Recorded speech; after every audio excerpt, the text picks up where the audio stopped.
महाविकास आघाडी आणि उद्धव बाळासाहेब ठाकरे गटाचे उमेदवार नागेश पाटील आष्टीकर यांच्या प्रचारार्थ हिंगोलीतील लोकसभा मतदारसंघातील हदगाव येथे दिनांक 24 एप्रिल रोजी दुपारी 12 वाजता भव्य सभेचं आयोजन करण्यात आलं होतं।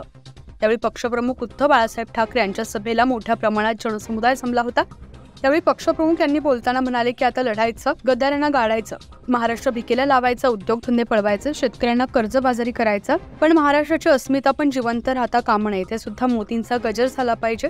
तो गुजरातमध्ये करा, महाराष्ट्रामध्ये होणार नाही। भाजपनं शिवसेनेच्या सातबाऱ्यावर खाडाखोड करत गद्दारांचं नाव लिहिलं, पुन्हा निवडून आले तर आमच्या सातबाऱ्यावर दुसऱ्याचं नाव टाकून आम्हाला नकली शेतकरी म्हणतील, अशी भीती शेतकऱ्यांनी मला बोलून दाखवली।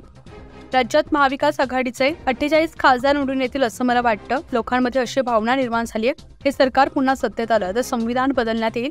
गद्दारी झाली नसली तर राज्यात आजही विकास झाला असता। नांदेड महाविकास आघाडीचे उमेदवार वसंत चव्हाण यांच्या प्रचारार्थ पत्रकार परिषद घेत उद्धव ठाकरेंनी प्रतापराव चिखलीकर यांच्यावर टीकास्त्र टाकलंय। नांदेडमध्ये झालेला चिखल आपण सर्वजण मिळून साफ करू असं म्हणत त्यांनी वसंत चव्हाण यांचा विजय नक्की आहे असं ते म्हणाले।